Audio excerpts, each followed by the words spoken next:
ya kituufu.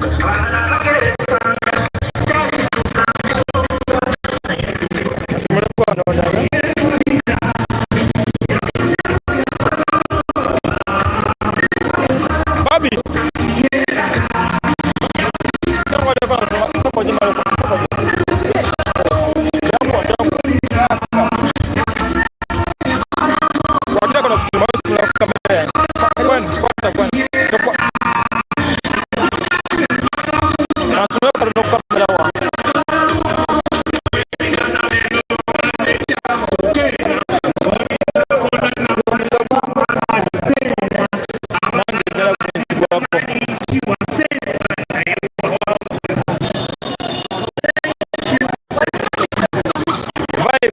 Too high.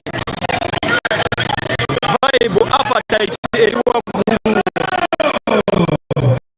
Vibe what the appetite eriwa gulu.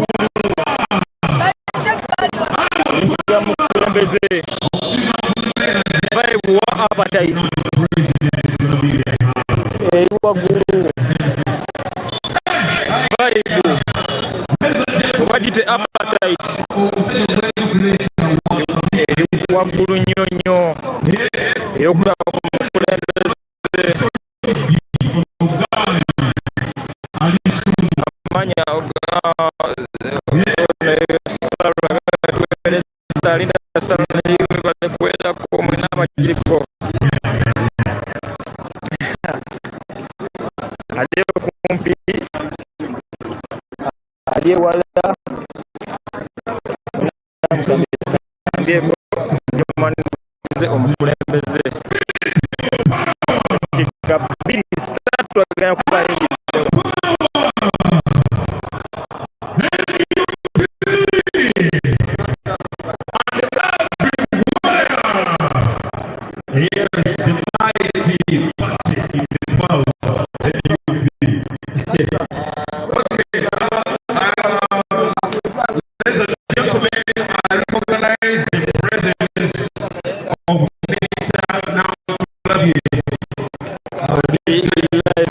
Shalom television Uganda corona mafuna ku super media temukola kyakali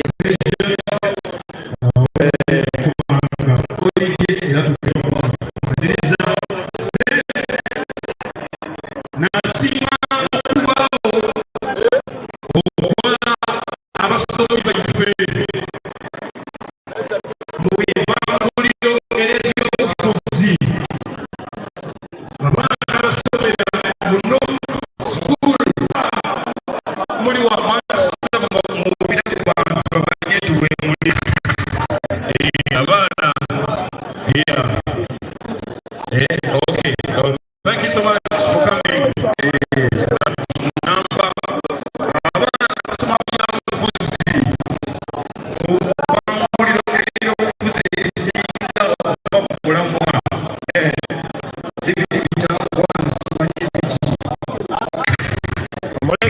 omwogezi w'ekibiina mwesa mufumbiro omulengedde omwogezi w'ekibiina mwesa mufumbiro bano bagiyita Jinja showgrounds eno bagiyita Jinja showgrounds showgrounds.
akatya kulabirako.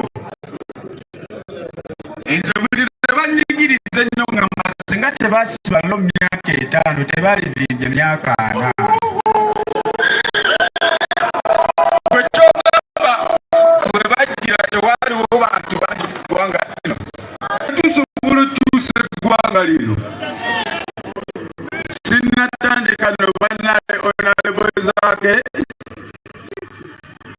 Honorable Waiswa, Chairman Nyanzi, Swengere, mwana kisima kyokka, ne bammeeya mwenna abali wano.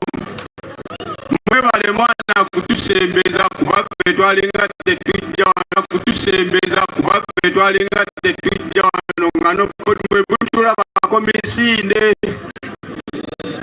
Kuba abafala abaali bateekawo wakati waffe nammwe sebo nga bitulwanaganya nga nebinaaba binaabakolako effujjo bisooka eno waffe mujje twagala mugende mukyankalanye abo opozisoni batudde wali. Okitegeera naye njagala okubakakasa munnaayo okumanya gye tulaga tulaba era mwana kibanda kisima kyokka bino ebigambo naalibadde njogera nkulabako mwana kuba singa tewali ggwe tetwalikwataganye na bano bamasuuti kuba abafala baali batuteerawo embeera nti bwe twesanga bugatto kuba ettaffe tumaleyo. Nesebo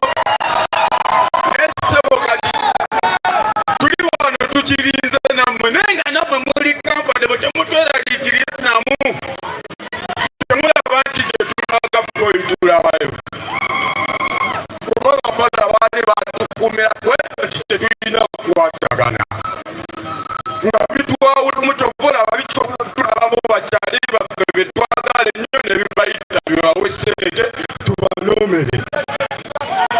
Okitegeera mwana bifaala bitwagala tetukwatagana kuba lwe bigendo tuvuga so tulina okumanya ne tutabiwa chansi gye byagala kuba njagala mukimanye mwana guno omulembe gwaffe mwe bavubuka abali kuno tubonabona lwabo abaniga. Okitegeera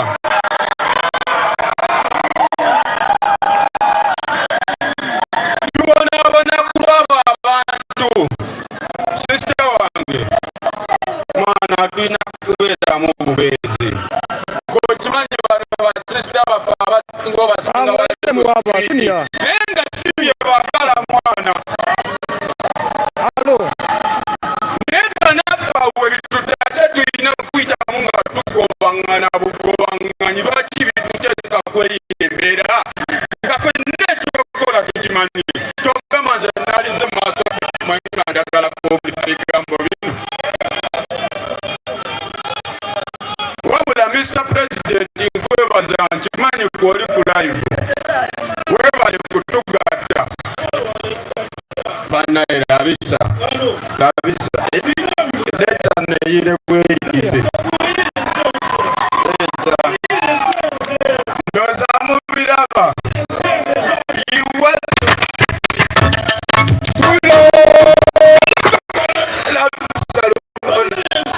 onalebondwawo kulaba abamawulire mukazi we amawulire mukazi we mwana ize bane ekyakabi nnyo onalebo mwana so mbadde nkyabagamba bannaye abasajja batwawula singa tebatwawulamu amazima ga Katonda tebatobola kutufuga wabula bayita teekezi kututemamu na kutwavuwaza. Kyokkola busobola okulaba abaana nga badduka okusena amafuta nabo nga bakimanyi nti gatta mwana naye tosobola kubanga wasiibye enjala ebyeddala mazima ga Katonda nga tolinamu yadde bibiri nga amafuta ogalaba gayiika otuwaddukira ekanaano nebbinika nga kyagenda okimiramu amafuta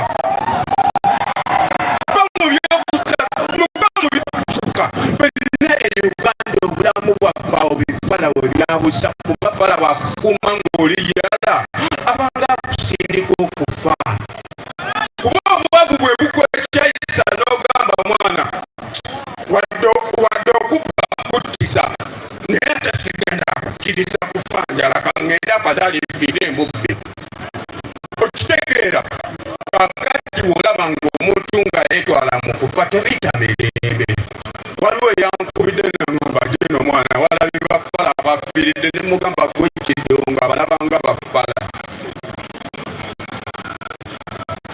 kuba olunsonga mwana alabayo oli nakwata n'akaveera kagulina tukasede ku mafuta afuneyo ng'oliyita nga bbiri za meka kanaana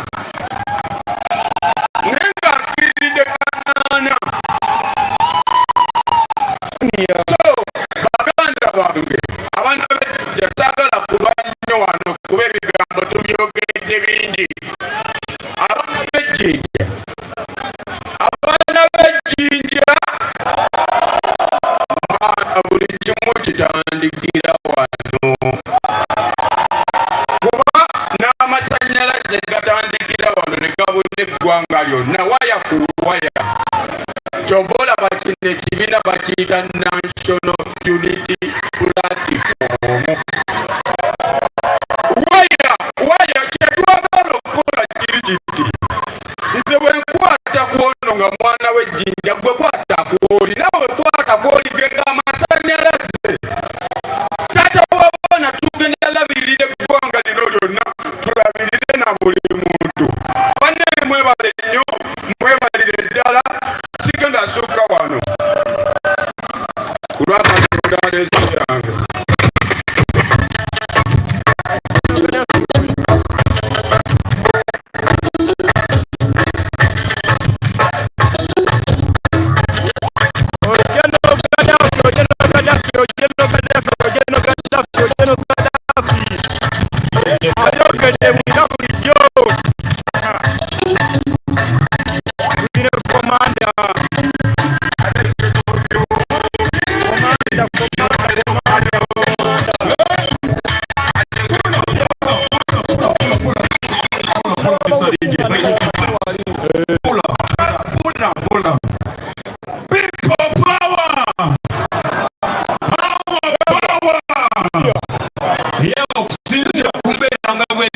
from now, His Excellency the President of the Republic of Uganda, Robert Chamakisenta is going to be here with us anytime soon. Adanachi, Adekwa Yigida Ujagara Mumwet, Richimani Chikola. Mochi, being able to Chikola on the roof of the Chagrani. Anytime from now,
President.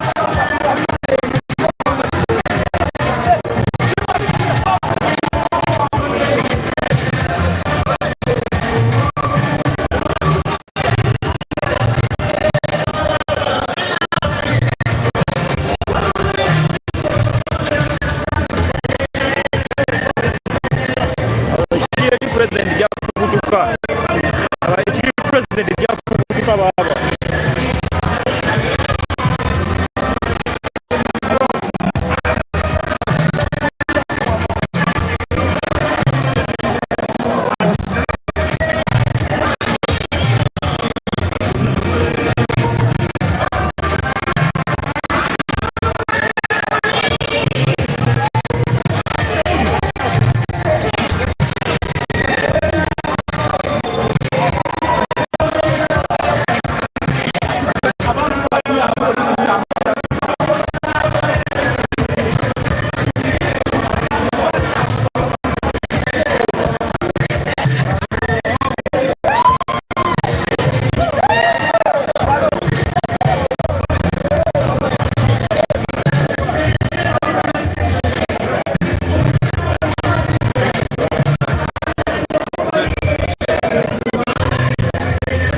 live ku Shalom Television Uganda.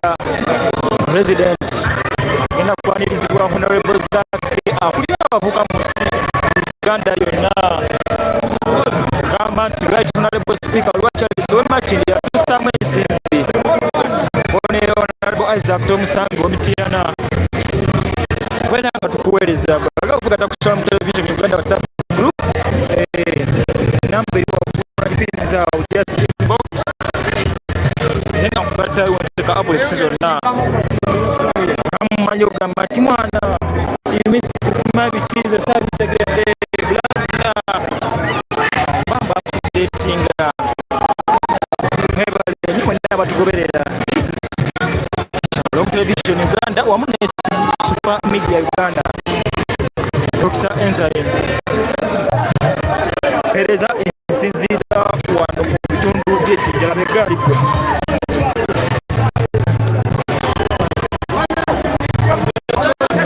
amawulire n'abakulembeze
Basubali banyabo twesibye ino era program right away ejja kuba ng'etandika tujja kwemba olwemba olw'Iwanga tujja kwemba olwemba lwa Busoga then twembe ne anthem ya struggle oloni ate tufuna okusaba ejjemaiso n'okuba nga gitoolera. Your Excellency, you're most welcome. This is Busoga, this is Jinja, this is Uganda, your country that you are governing. As Busoga awaits your president, twende okukakasa nti tuli numao nga bwe twalayira nti be baniiga okuva ku ntandikwa paka ku nkomerero. People power! Our power! And you pay! And everywhere! Let's get the anthems. Can you take a copyright? Remember, copyright na kunyaka ndawozi mufune bulungi mukitaka copyright na kunyaka ndawozi ndakikanda n'onywa nyimba zigwa ate muzo kaza kwenda koma wote muvako.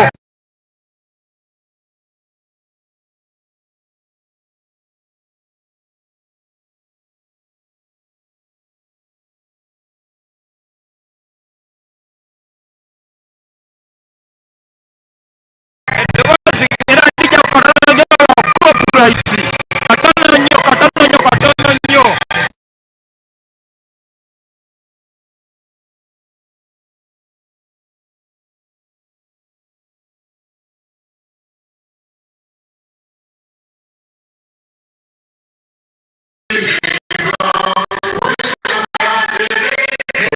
Live Shalom Television Uganda,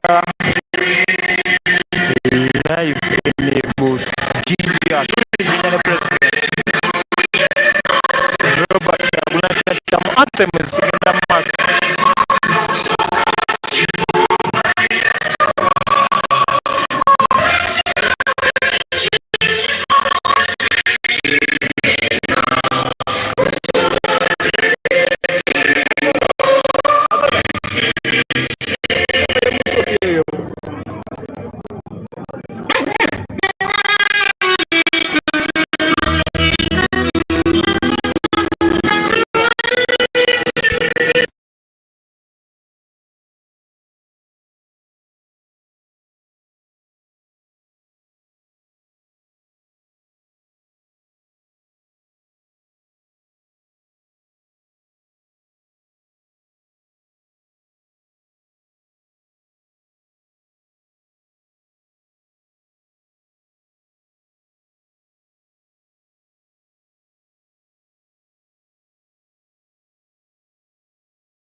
Tufune esaala okuva eri Imam waife Sheikh Ukashi.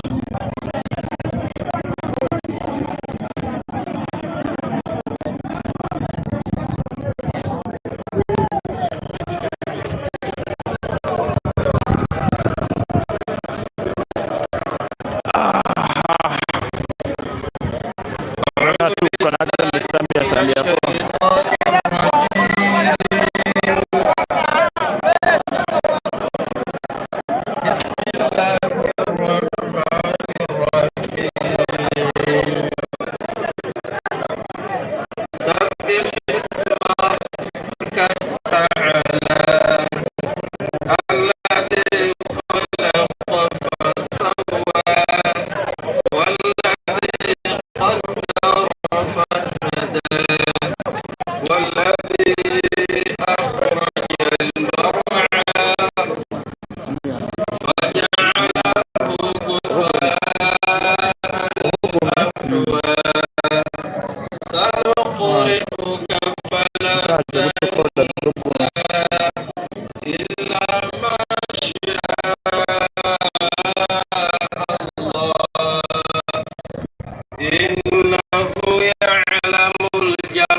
يتجنبها الأشقى الذي يصل النار الكبرى ثم لا يموت فيها ولا يحيا قد أفلح من تزكى وذكر اسم ربه فصلى بل تؤثرون الحياة الدنيا والآخرة خير وأبقى إن هذا لفي الصحف الأولى صحف إبراهيم وموسى. اللهم إنا نسألك باسمك الأعظم الذي إذا دعيت به أجبت وإذا صلت به أعطيت. نسألك بأننا نشهد أنك أنت الله لا إله إلا أنت الأحد الصمد الذي لم يلد ولم يولد ولم يكن له كفوا أحد. أنت تقبل منا اللهم تقبل منا تقبل منا يا من أنجيت موسى من فرعون وقومه ويا من أنجيت يوسف من السجن ويا من أنجيت أيوب من البلاء ويا من أنجيت يونس من بطن الحوت نجنا مما نحن فينا. اللهم ارزقنا فتحا مبينا. اللهم احفظ رئيسنا روبرت شيغوراني سنتمو برحمتك يا أرحم الراحمين. اللهم ارزق رئيسنا ومولانا وحبيبنا روبرت شيغوراني سنتمو وارزقه فتحا مبينا. اللهم عليك بأعداءنا وأعداءنا يا الله. اللهم عليك بمن أولنا. اللهم عليك بإمك بروجكت. اللهم عليك بإنرائم وكل من والاها وعاونها. اللهم شتت شمرهم وفرق جمعهم وشتت شمرهم في نهورهم ورد كيدهم في نهورهم بعزتك وإقرارك يا الله يا كريم. آمين آمين آمين.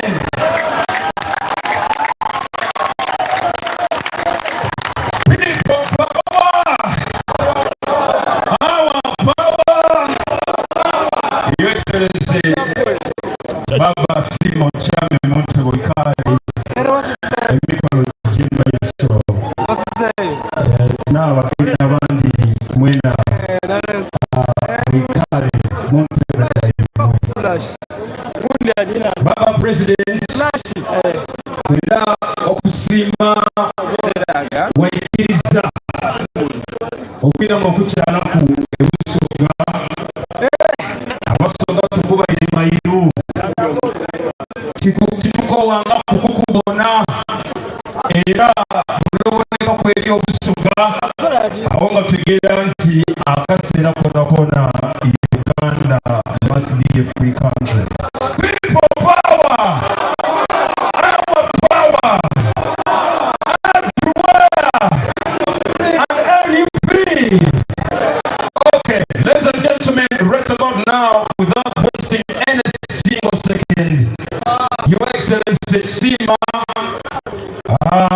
onkwandulire omwembi aja okuyaku alinga ali kumwandula. Ladies and gentlemen, let's recognize the presence of the leader of opposition, Right Honorable Joel Senior Unisoni. Right Honorable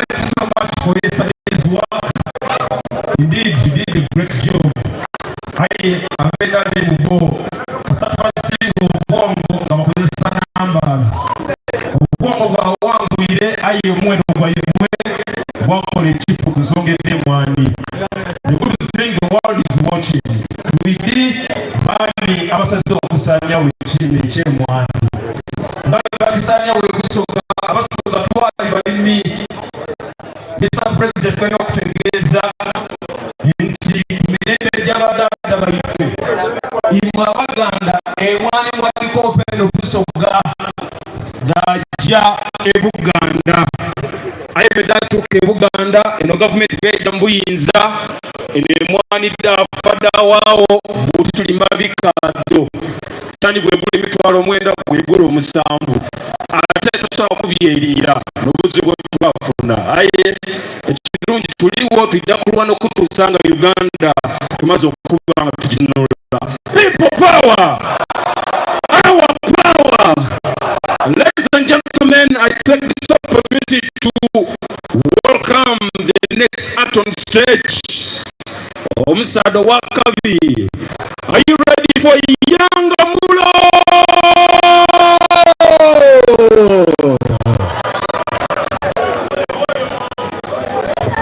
Yes.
mukono kumuboti mwangu unajewulira ntoyina katengo nga byalo salongo bakube obasagede abali wano tuli kyakulabirako abali bonna bakubaganye okujja wano balabira kufe ne bamanya nti okwagala Kyagulanyi kwagala nsi yo naki abatapimika baliwa nga gwomanyiza kupimika obusungu obujuza pipa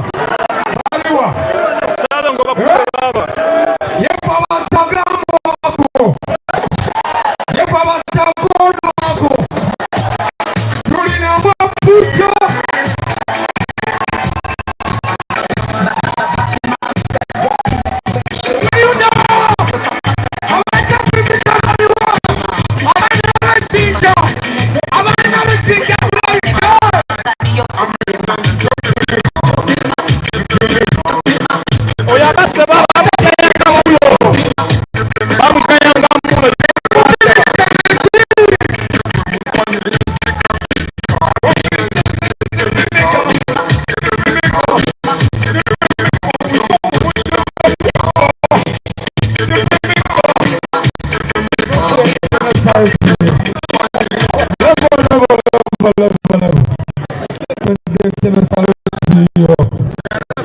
Big up yourself. Tukukiririzamu na kabuli. Abona bakyali babakukiririzamu. Believe in them. Kubanga gwe mulamwa gwe tutunuulidde. Big up yourself. Bannayuganda mwenna mwenna abagala change. Big up yourself. But my them can't do me no. But my them can't tell me something.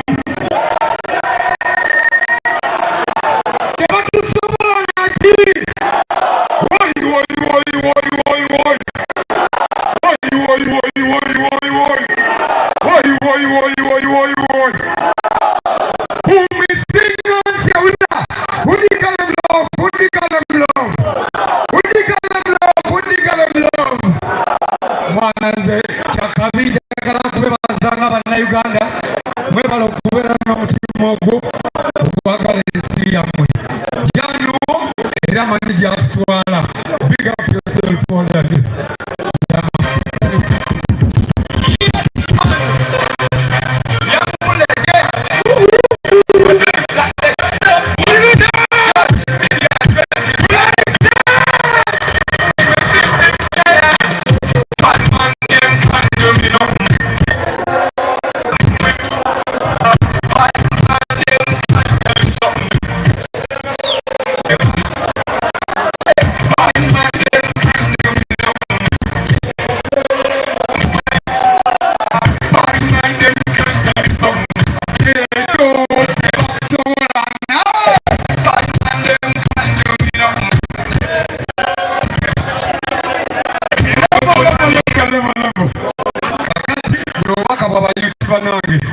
Abakulu abatusingako ku myaka musoko musonyo mukayala buno bakasi wammwe buno abayuti bannange bageto yuti bannange mundaba wano mundaba maboyi nze nekyawa ate bwe nekyawa sikiraga okitegedde naye bayuti bannange njagala mutunuulire nze mutegeere sisimu eno nga bweri njagala mufuna akabuli akabategeeza nti mwetaaga ensi yammwe baboyi batanga baffe ab'ebusoga mwana nze mbatunuulidde nnyo mumanyi lwaki kubanga akabuli kawano tekagambwa wakulu si wekiri wano waliwo akabuli nakiri era nze mwana nze mbalimu mukatemi temujja bitegeera naye right now njagala kubeebaza kwagala nsi yammwe. Big up yourself everybody. Mwebale kubanga lwe twetunulako nga ffenna tuli mu kavimbo tumanya nti tuli ku mulamwa. Big up yourself everybody. Mwenna bakulembeze abali wano mbagala nnyo mu bitiibwa byammwe onalibozako enkulabye ropu nkulengedde. Big up yourself. Mwenna abali omwana I love you so much. Mwebale kwagala nsi yammwe. Bawaiswa Jinja.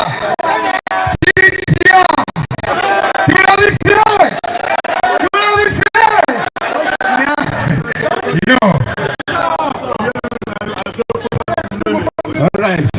People power! Our power! NUP! And everywhere! Okay, thank you so much. Obibo mwese kumule yambulo.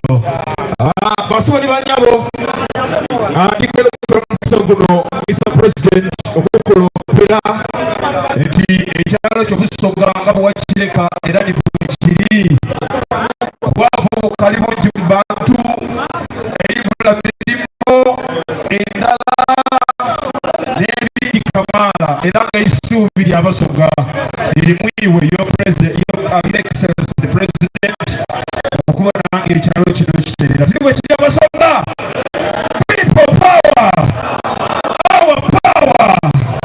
Okay, basoli banyabo Mr. President n'abagenyi abakwerekeireku bitwala mu kusaba guno okwaniriza omusaadda wo bwabe busoga eno atambula niiwe mu kifuba mu birowoozo mu ebigambo mu mbeera dona. Ono tosobola kumwawula ku pulezidenti Kyagulanyi. Ne bw'oleeta ki ne bw'omusuubiza kumuyita. Yasalawo okuva ku nkya paka obwire okuziba. Bingi byafiirirwa olw'okuwagira Kyagulanyi. Bingi byafiirirwa olw'okupromootinga enkyukakyuka mu Busoga. Bangi bamukyaye ayakaali solid.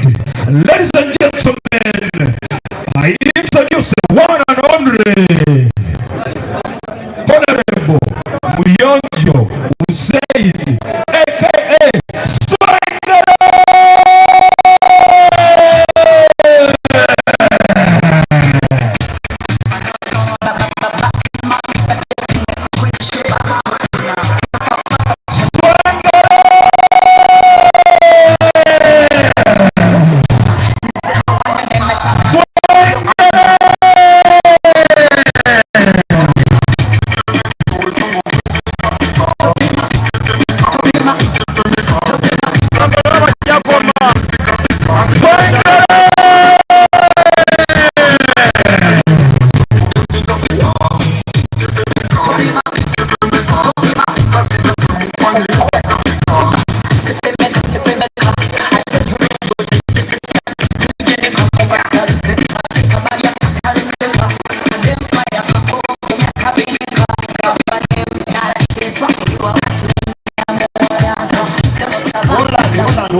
Holland, DJ.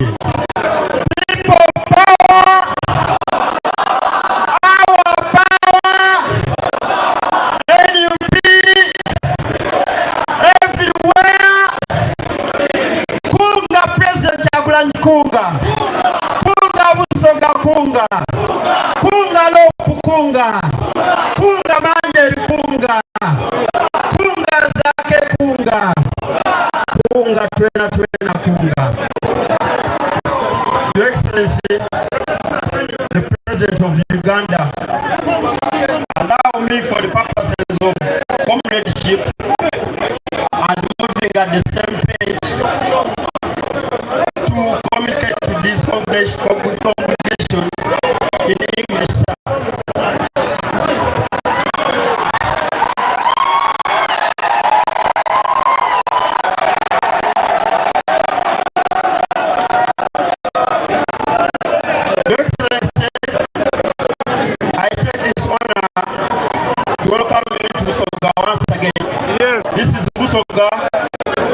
And this is Jinja.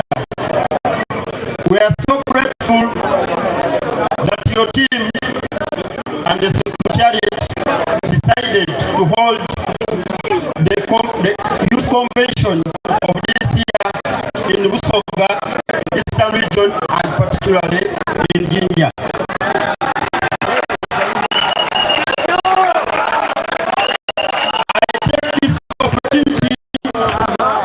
To thank the organizers. I know it has not been easy. You've gone through a lot and it's been a challenge on your side, but you managed to deliver this day today. Mr. President, I bring good news to you from the younger generation. They are so determined. And Mr. President, they will never disappoint you. They want to tell you that be strong. They will always be on your side, sir.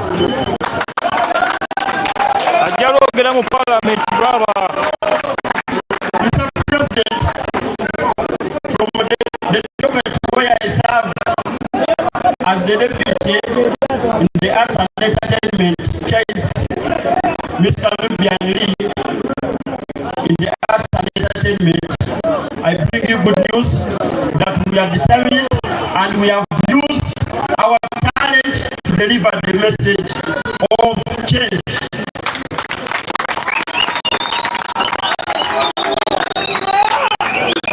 And this message of change, Mr. President, it has sunk in our people.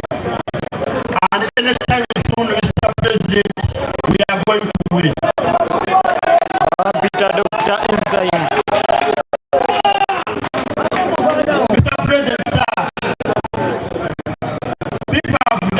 us.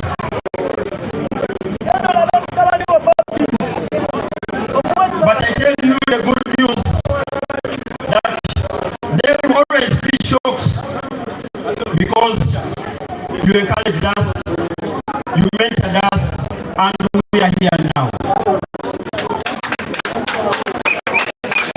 Mr. President, in the interest of time, I will not talk too much, but I want to welcome you once again, and I affirm to you that be strong, we are always with you, and we shall not betray you, sir. Nono bugambo obutontono obuvire mu Lungereza, Mr. President, nenda okukwaniriza obusoga. Nizo mulwanyi wo muyonyo okusengibanda gubakazaako eryasengere era nga banogera eryamuwomyase Mr. President nikuwomya ekyalo kino.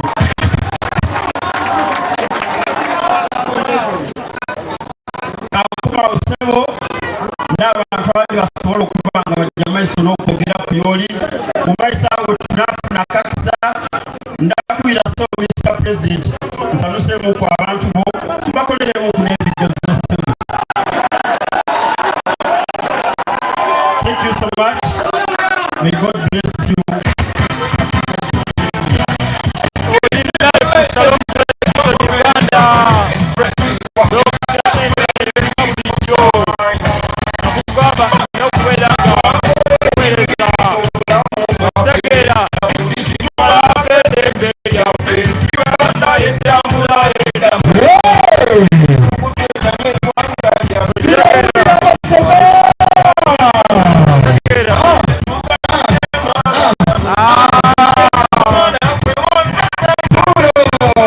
Thank you, Mr. DJ. Yes, okay. Kona kemba zwekira soka jambe. Kona kakube bisa kakube. One, two.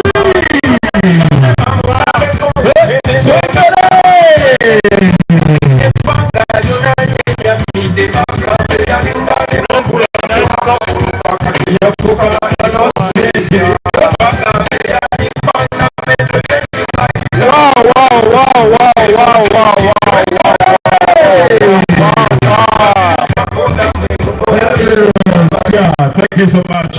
People power. People transfer the president aliba bona. Yeah. Because to see mbule. Yeah. Abasuka mlio. People power.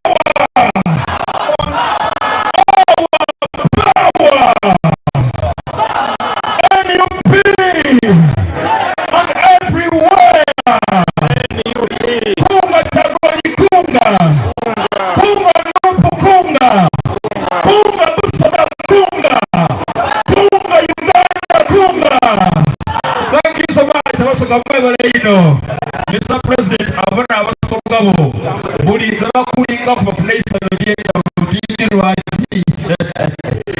Okay, ladies and gentlemen, Mr. President, akaseera kano kwenda okuba nga kutegeeza nti mu docket eya arts tukalinamu abasaada abalaze tubali okulwa struggle era batambulira mu kisinde kyene ekya people okubona ng'ensi yaife efuna okununulwa okutolebwa mu mikono egy'abanunsi abavoize ensi abantu baffe endwaire n'embeera eyiri kamaala. Ladies and gentlemen, get ready for Maulana Roy.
Uganda ya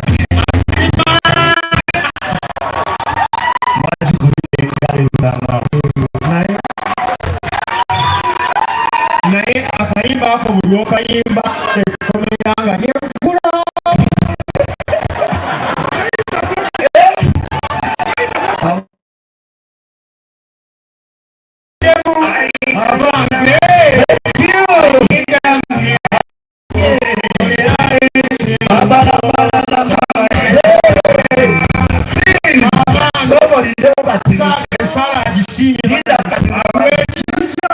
ekyamagero mazima wuliriza bw'owulira akayimba ng'aka kalimu esaala osobola okudda wali n'osanga omuliga esaala mukutteko nenako mulokole sooka emmere y'ekiweebwayo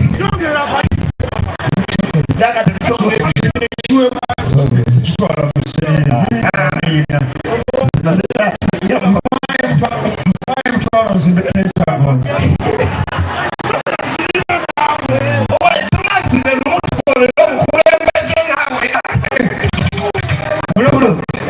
kati tozimbye gondi olaba ng'oyo akazimbisa ekirayi olaba ng'oyo ate okujalaga mwana mawulana akayimba kankuddeko mwana amiina oli walina ekibalako okutuula mu ntebe munyambe munsibekomu ngenda wali nakasero ngono ngono munsibekomu mwana mawulana ngende tasekwanga tugera kaddamu omyaye nga yasiba ng'alinnye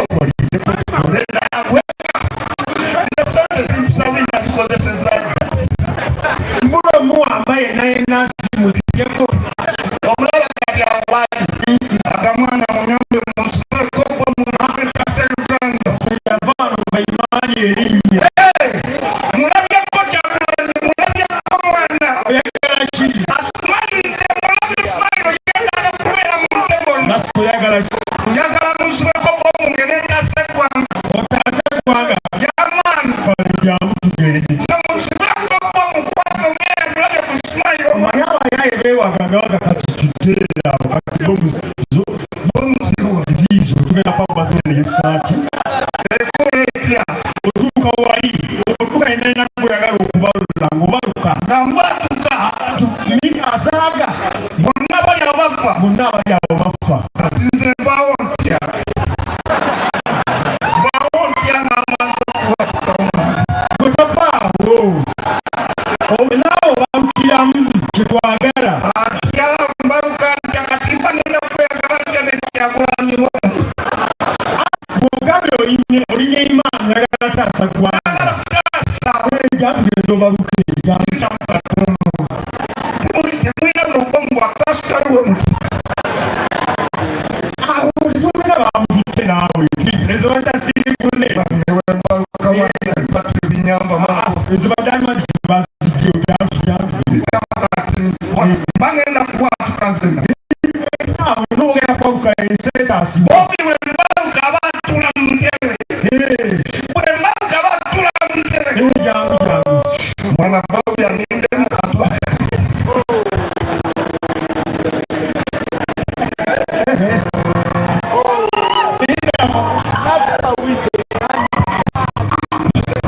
gulo basebe banyamu nga tumaliriza nakusirwa ffe tukyali wano essaawa 2 namba eddakiika 5 zakubabuzaako wano essaawa esigale tuli wali emabega we tubabungako mpolampola kekasembayo bannange abantu bebusobola amalopera tivize kampala zifutira akawaiswa omanye abantu bebusobola batuwa omwogezi mwekubira engalo ez'amaani batuwa omwogezi batuwa omumwa mubeera akatebe batuwa omumwa waiswa bayogera naye bamufutira akakupalometa sobola okwatemu kaselekta sobola okwatemu kati bamufutya tewali katebe Dr. Enzyme on Kushalom Television Uganda.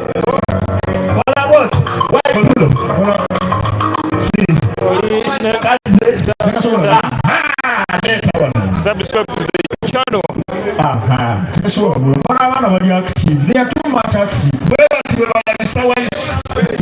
Bakimanyi mwogeza agenda kuwanja ensonga za Nuupu. Abasore banyatwagala bategeeza SBS barometa kasameme era nga mu studio tulina omwami waiswa twagala twanyemere kubanga mujja mugamba twafaako abanyuku lijjo nga twafaako ebyo twafuddeko tuzira omwami waiswa waiswa oli otya Ndi mulungi ddala okutegeeza ebimulake ntegere nkyayogera yozamuno byenkyayogera kale twagala tumanye Nuupu erina bigendererwa ki egavumenti bwe ekatereezezza bo we bakola ki we beekyusaamu era Nuupu egoba ki kale kasobozeko omulambo wakama waffe tukomere Waiswa Mufumbira ng'atunnyonnyola akawuvu n'akaga ne bano abali bulanguuyu mumpa omukisa njogere buli kimu bwatogera ne kanjogera mulambo tuvuddeyo mu bulambo tuvuddeyo mukuliko eyo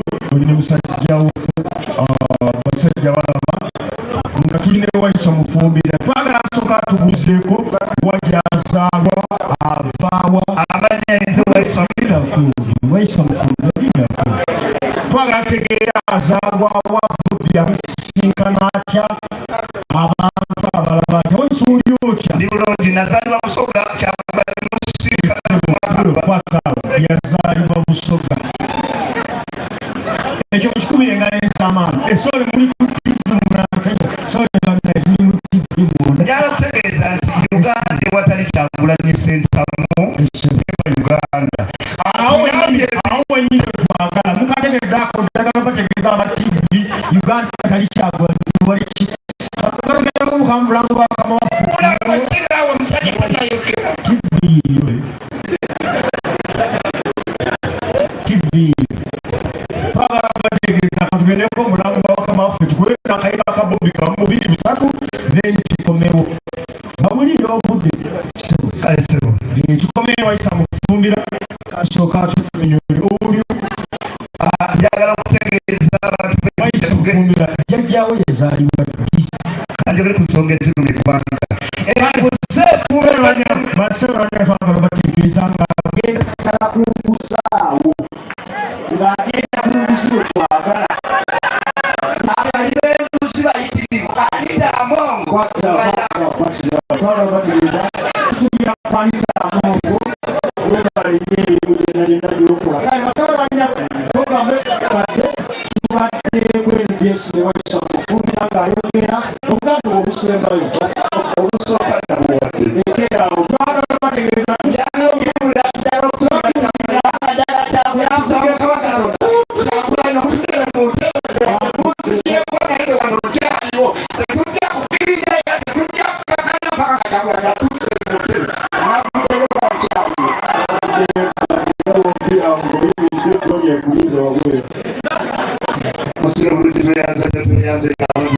Thank you so much.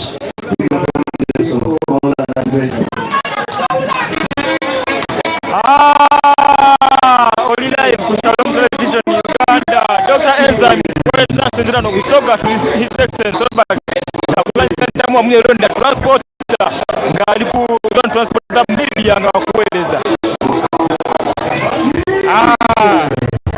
Abali mwena abatugoberera ku mukutu guno subscribe to the channel.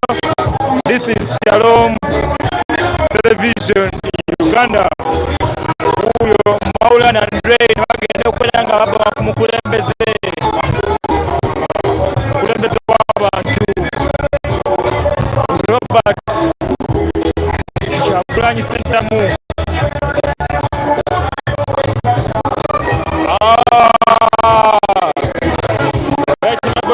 Lwakyalisokutumiddeko nawe okubeera nga otugoberera kyokola kyagendo nnyo ngamba ku sipiika ow'Emakindye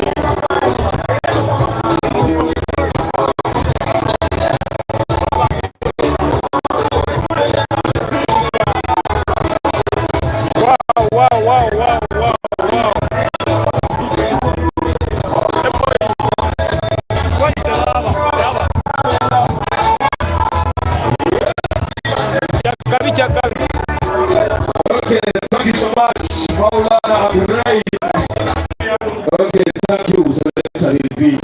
kwa msaada wa chama zima sekretari visa baba. Okay, wasomi banyabo embere cyo bweba bulamba munsi ngiriwe birigiriza abantu afuka wipo ya struggle era tusima abantu bali mu art industry ya art ukubona ati kubona bakozesa ebintu byaibwe okwongera message motivate the music. Okay,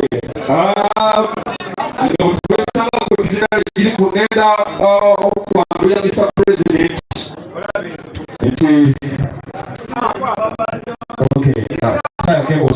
Shalom television Uganda, Dr. James yakoze insisirano okusobola sabusibe bikashe yalinga ate obaka bugere maso n'okubeera nga butambula. Okay, Mr. President, Your Excellency,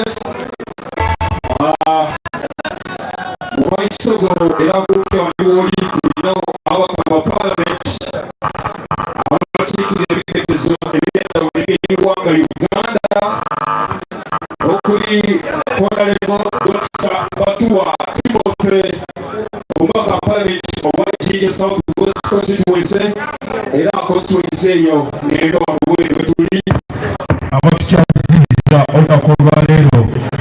Mr. President, ngiri mwakasi ensonga eyo wakati mwiffe tulina omubaka wa Parliament akiikirira abantu ba Jinja South West Constituency Honorable Dr. Timothy Batuwa omugalo gwa Dr. Musaada w'amaanyi oyo azimbye President azimbye kugebe ku mungalo musaada w'amaanyi oyo kufuya Parliament yabo. Mr. President, ministers we have Honorable Christine Nachimwero omugalo wa Honorable wa Christine Nachimwero kuva ekibuga. Ministers, Mr. President, Your Excellency, we have the representative of the women of Jinja City, woman member of Parliament Jinja City, Honorable Manje Richero Kutika. Wamani Dr. Strong Wamani. Mr. President, ministers, we have the one and only atikirira abalunyanja abavubi jinja amakali okuba emigo gye babakuba mingi.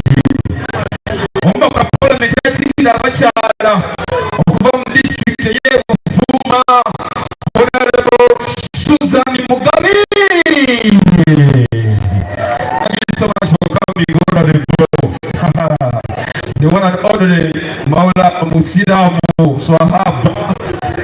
Swahaba Honorable Wechadodo Isi, the one and only Honorable Mwanda Mkunjiji. Alisoli dio Islam. Assalamu alaikum warahmatullah. Okay, then Mr. President, wakati mwiffe tulina musaadao omulwanyi Namike, the one and only Honorable Patrick Sanja Mabirizi. People power! Our power!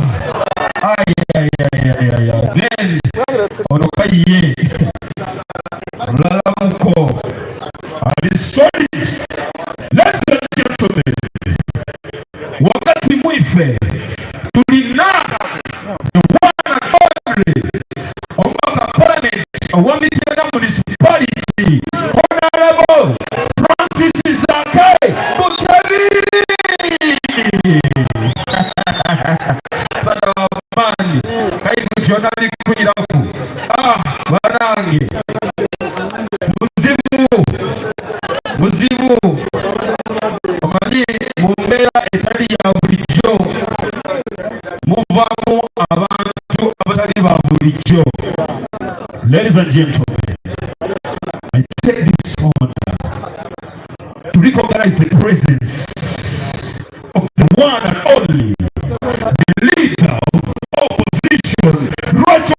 Honorable Joel Senyoni. Thank you so much for reviving the party, Mr. Love. Indeed, Busoga is so much grateful for what you are doing in Parliament. At least a Jinja what's up vibe. Your Excellency the President of the Republic of Uganda, Robert Chabrasi Tulibasi ifenga Busoga okusiima watu omukusoga okukyaza olw'ekubano convention eyabavubuka mu Uganda yona butikwenda abasoga abavubuka buli akiditi Busoga ngawangalira Busoga bikwenda mpulire omuzira bulegwero gwaife omusoga bikwenda mpulire omuzira. People power, our power, NUP and everywhere.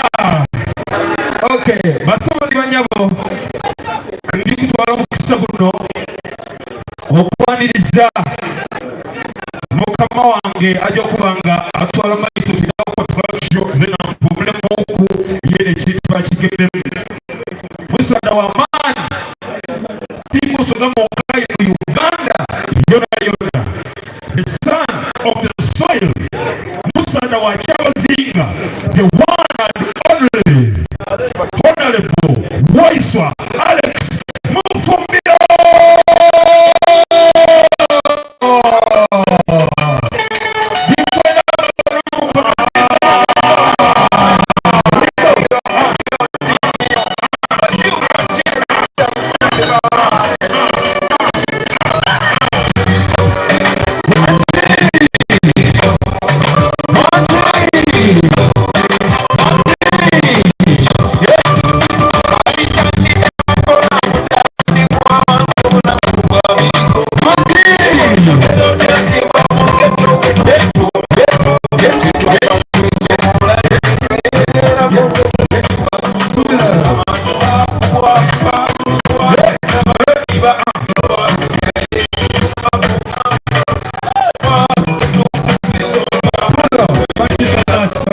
Mr. President, zenize musada wasa muwanga jakabutala okuva ebutumakira wonyere municipal council. People power!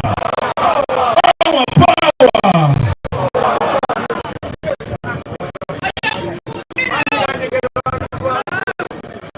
People power! Our power! NUP!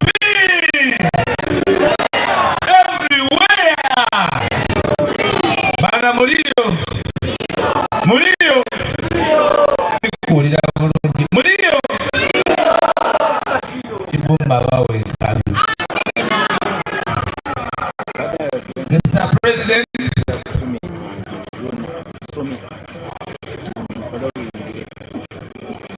our leader of parliamentary business,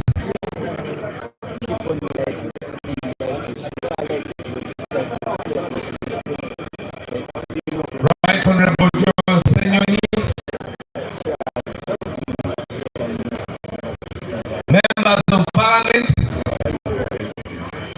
Honorable Timothy Batua, Honorable Christina Chimwiro, Honorable Majid Chiwakutika, Honorable Nachimoi Helen, Honorable Sanja, Honorable Susan, leaders present here today, mayors of local government. I can see the mayor of Lubaga, Zake Mberaze. I can see the mayor of the municipality, Bam Lenzi. I also want to take special recognition of all members of local government. I take special recognition of the youth and the leadership of the youth, the able Honorable Zake from Francis Buteri. Ladies and gentlemen, allow me as well to take special recognition of the Secretariat. We have the Honorable Chairman Mutu wa Watu, Chairman Nyanzi.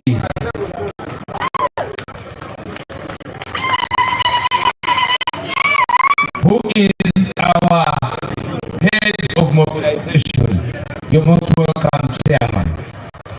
Ladies and gentlemen, and ministers, we have the deputy of organizers of mobilization in charge of Uganda region, and that is Farida Nabatanzi. Honorable Yukwe, you're most welcome.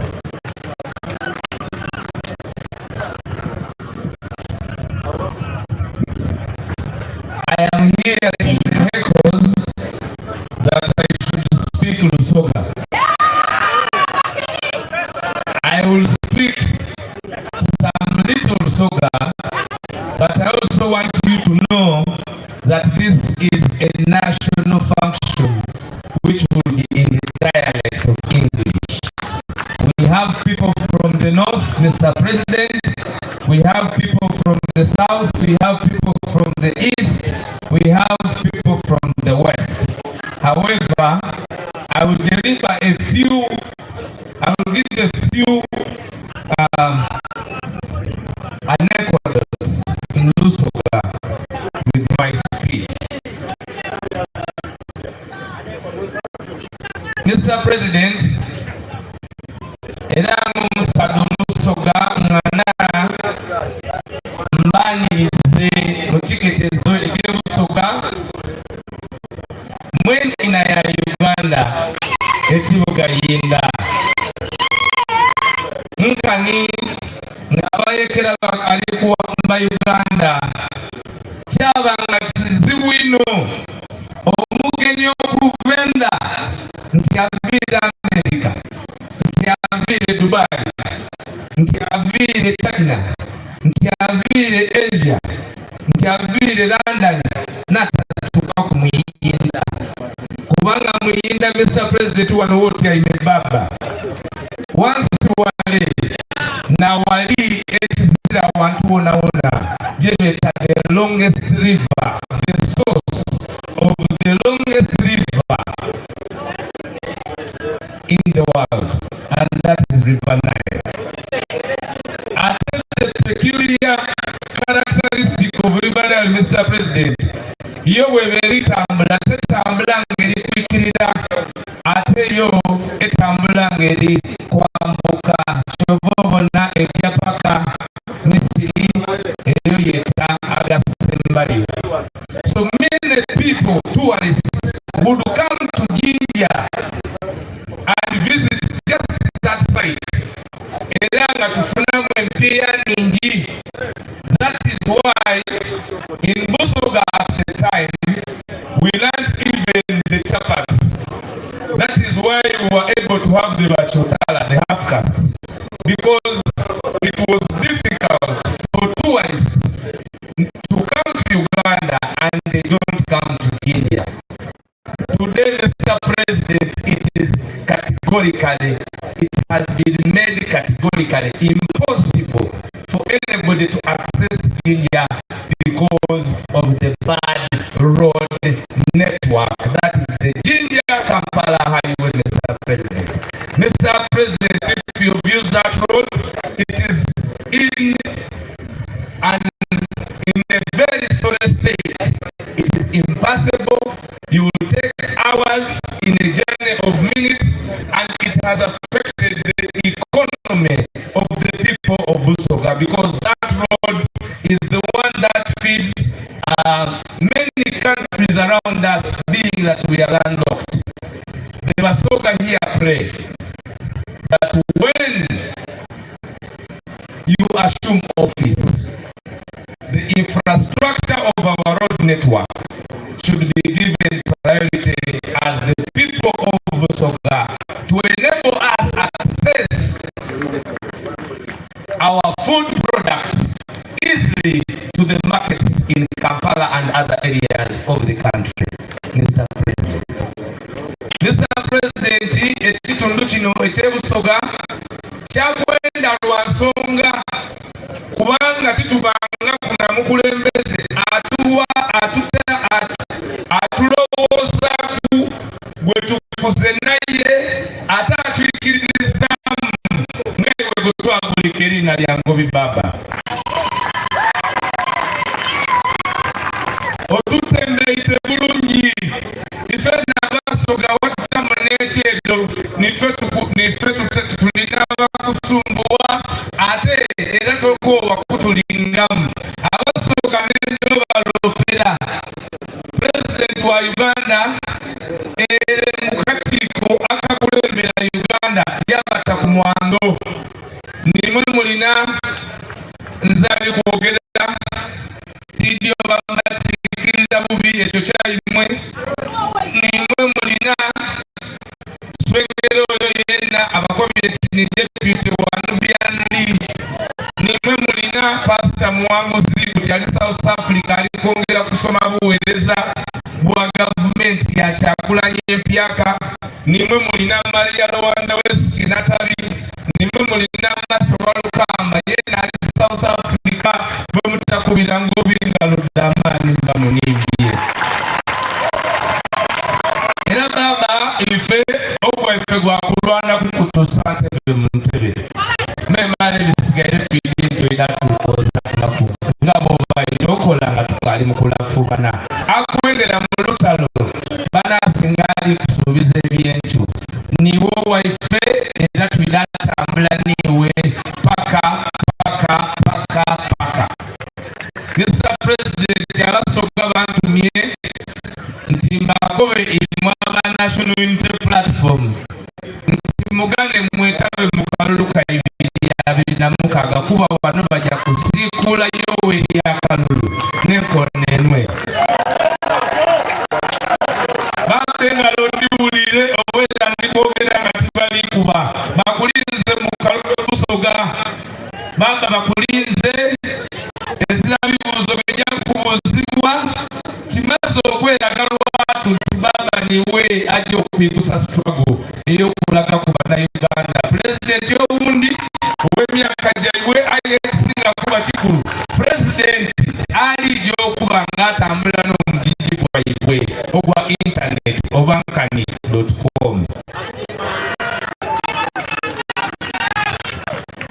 Umbrella bakibakobi.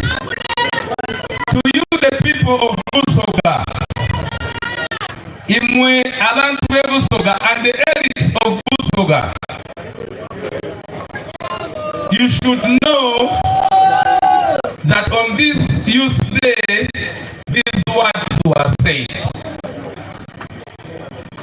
These young people of Busoga have been forgotten because of your selfishness, because of your egocentrism, because of your desire to satisfy your egos, and you give them now the chance to take the center stage and lead the people of Busoga to another platform.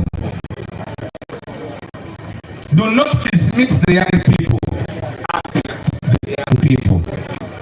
Olunaku luno tirwange era tujja kuswika bigambo ebyo n'ogera ebigambo ebyo n'ayogera eri abakulembeze n'abantu ba elites ab'e Busoga nti Busoga bagite ku mwoyo balobe kusalirawo okweyendeza bonka kuba Busoga esigaire enuma ino.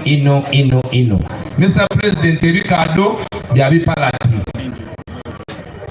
olina ebikaado byayo okubitunda olina okuba ne permission okola ki okubitunda ekyo kyaganawa ate nga tolina nti amata tigenda ga permit n'ebikaado byonna babitole kuki ekyokubiri baikirize buli muntu yenoneza akatale akake okusinga okutulukaka okuba mu katale akali monopolistic. Tujja kuswika bigambo ebyo bana mungane ndete honorable era meya wa Iganga Bam Lulenzi aide ba local government leaders by presenting issues concerning and welcoming the president. Oyo ni meya wa Iganga